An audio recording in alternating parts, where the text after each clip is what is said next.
יש לנו רק הזדמנות אחת להביס את הדרקון הזה. זה הולך להיות קרב ארוך ומסוכן. לתקוף! תקוף! תקוף! כבד, תקוף! אבל אין לי מנה!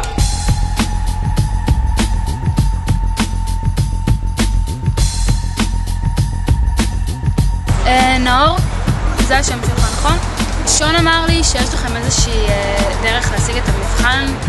יש לנו מפתח לחדר שכפול. תבוא איתנו אחרי הצהריים, נצלם לך פתק של המבחן.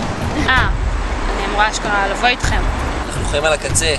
את יודעת שאני לא...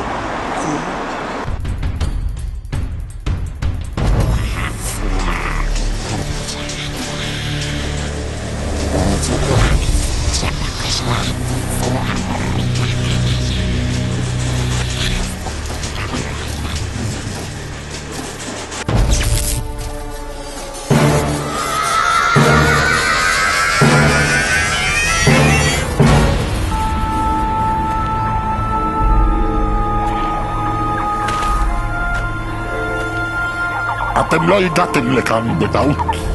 כבר לפני מאות שנים סיפרה הנבואה על קבוצת לוחמים חסרי פחד שיגיעו אל העולם שלנו ויעזרו לנו להילחם במכשפה הרעה ובצבא הערפדים שלה.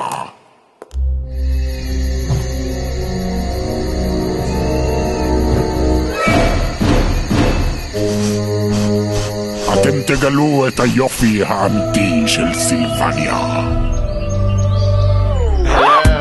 התאמה של השריון למגן? נו. וכאילו הקסדה הזאתי?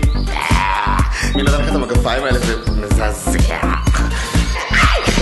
אתם תעמדו בפני סכנות נוראיות. אני לא כל כך רעה כמו שסיפרו לך, בדרך כלל אני די נחמדה. אבל אם אתה לא תביא את החברים שלך כמו שביקשתי ממך, אתה תפגוש צדדים מאוד לא נעימים שלי. כן, אני מכיר את הקטע הזה, ראיתי נרדיה. מה, את חושבת שאת מצליחה להפחיד אותי?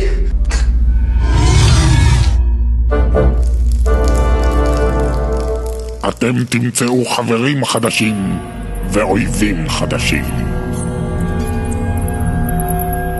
היי, אל תפחדו, אני צמחונית. מישהו רוצה סויה? זה טוב לשיניים. אתם תגלו מי אתם באמת. לא, זה הדבר הכי מטופש שהעליתם עד עכשיו. יופי, שיא חדש. מטופש?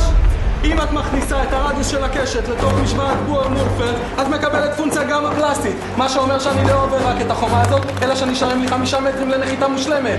מטופש,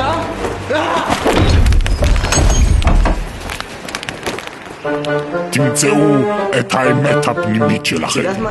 כן, גם לי יש רגשות, אוקיי? גם אני מסוגל להתאהב. זה כל כך מופרק. מה זה הפרצוף העמום הזה? מה, אולי אני לא איזה ספורטאי, אולי אני לא שון מי"א2, אבל אני גם לא דוחה. אבל שלא יהיה לכם ספק, דג הסלמון אינו שוחה אל מול הזרם. הזרם שוחה אל מול דג הסלמון. כלב, אבא שלי כל כך הולך לתבוע אותך. זה לא רע. לא ידעתי שביצה של בת יענה יכולה להיות כל כך טעימה. אז זהו, זה לא ביצה של בת יענה.